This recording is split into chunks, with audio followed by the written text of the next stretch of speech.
একবার ঠাকুরের আশ্রিত এক ভদ্রলোকের বাড়িতে মহোৎসবের ব্যবস্থা করা হইয়াছিল। আমি সেই উৎসবে যোগদান করিয়াছিলাম। রাম ঠাকুরের কথা ইন্দুভূষণ বন্দ্যোপাধ্যায়ের লেখা থেকে আজকের নিবেদন। সন্ধ্যার পরে পাটোয়ারি এক ব্যক্তি সেখানে এসে উপস্থিত হলেন। এর আসামাত্রই গদগদ কণ্ঠে বলিয়া উঠলেন, কি আনন্দ, কি আনন্দ! টাকায় কি এ আনন্দ হয়? আমি তাহাকে বললাম, টাকা ছাড়া আপনি এখানে কি দেখলেন? রাসবিহারী এভিনিউয়ের উপর তেতলার দক্ষিণ খোলা একটি প্রশস্ত হলঘর মানে টাকা, সুপ্রসিদ্ধ একটি দলের কীর্তন মানে টাকা, চর্বচস্য রকমারি প্রসাদের ব্যবস্থা মানে টাকা। টাকাই তো সব। তিনি আমার কথায় কর্ণপাত করিলেন না। কীর্তনের আসরে গিয়া বসিলেন এবং আহা উহু ইত্যাদি শব্দ করিয়া নানা প্রকার অঙ্গভঙ্গি করিতে লাগিলেন। জীবনে এই প্রকৃতির আরও অনেকের সঙ্গে আমার পরিচয় হইয়াছে, কিন্তু তাহাদের কথা বলিতে গেলে অনেকটা কথা বলা হবে। শ্রী যতীন্দ্রমোহন দাশগুপ্ত মহাশয়ের গৃহপ্রবেশ উপলক্ষে 3 দিন ব্যাপী এক মহোৎসবের ব্যবস্থা হইয়াছিল। ঠাকুরও সেখানে উপস্থিত ছিলেন। বহুদূর হইতে এক কীর্তনের দল আমদানি করা হইয়াছিল।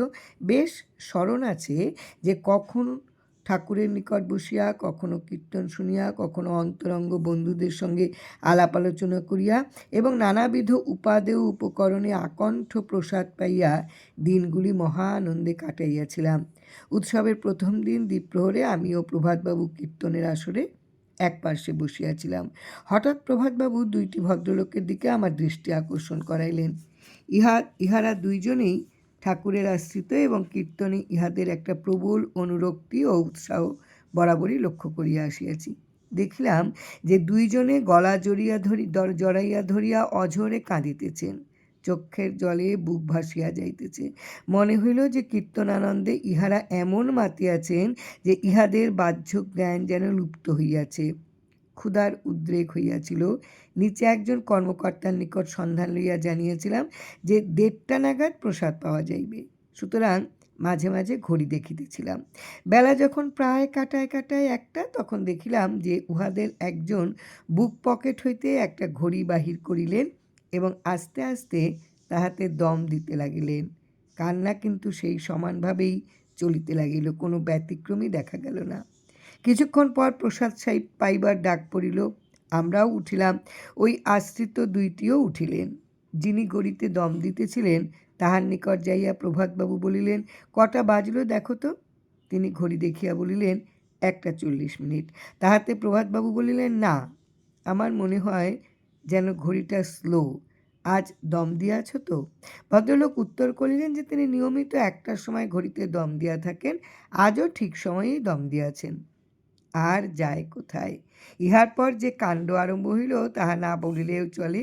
ভদ্রলোক একেবারে নাজেহাল হইয়া পড়িলেন, কিন্তু ইহাতে ওই ভদ্রলোকের উপকারই হইয়াছিল। পরে দেখিয়াছি যে তিনি অনেকটা সাবধান হইয়া গিয়াছেন। নিচে নামিবার সময় দেখিলাম বারান্দার এক কোণে একটি পেয়ালায় করিয়া মূল কীর্তনের মহাশয় গরম দুগ্ধ পান করিতেছেন। প্রভাতবাবু তাকে জিজ্ঞাসা করলেন, নিজে তো বেশ দুধ খাচ্ছেন, দলের আর সকলে কি দোষ করল? উত্তর হইল, কীর্তনের পর আমি কি খাই না খাই তাকে আমার খেয়াল থাকে? ব্যাস, আরম্ভ হইল আর এক দফা। প্রভাতবাবু সেই কীর্তনিয়াকে একেবারে কাঁদাইয়া ছাড়িলেন। প্রসাদ পাইতে আমাদের 8 ঘণ্টার উপর বিলম্ব হইয়া গেল। সর্বশেষ ঘটনা, পাটোয়ারির প্রারম্ভ, এইটিরও একটা মূল্য আছে। যাদবপুর কৈবল্যধামে প্রতি বৎসর 13ই ফাল্গুন প্রতিষ্ঠা উৎসব পালিত হয়। সেবার সকালবেলা এই উৎসব উপলক্ষে আমি আশ্রমে গিয়েছিলাম। কীর্তন চলছিল। দেখলাম যে আসরের এক ধারে বিভাসচন্দ্র দে বসিয়া রহিয়াছেন। আমিও যাইয়া তাহার পাশে প্রবেশন করলাম। একটি যুবক কীর্তনের তালে তালে নাচিতেছিল। তার গায়ে ছিল একটি নতুন রকম গরম কোট। একটু পরে দেখা গেল সে কোটটি খুলে অপর একজন ভদ্রলোকের নিকট রেখে দিল। বিভাসবাবু জনান্তিকে আমাকে বললেন, এইবার এই লোকটি আছাড় খাবে। ঠিক তাই হইল। কিছুক্ষণ পরেই লোকটি ধপাস করে পড়ে গেল এবং মাটিতে গড়াগড়ি শুরু করিল। সহজেই বোঝা গেল যে নতুন কোটটির মায়াতেই সে এতক্ষণ পর্যন্ত নিচে গড়াগড়ি করতে পারছিলেন না। আমার এই লোকটিকে দু চারটি কথা বলার খুব ইচ্ছে হলো, কিন্তু ইহার দশা আর কিছুতেই ভাঙিল না। কাজে আর বলা হলো না। এই হচ্ছে পাটোয়ারি বৃত্তি। পাটোয়ারি বৃত্তি থাকলে এটা ঠাকুরের খুব অপছন্দ। ইন্দুভূষণ বন্দ্যোপাধ্যায়ের লেখা থেকে পাটোয়ারির দ্বিতীয় প্রসঙ্গ কাল বলার চেষ্টা করব। জয়রাম, জয়রাম।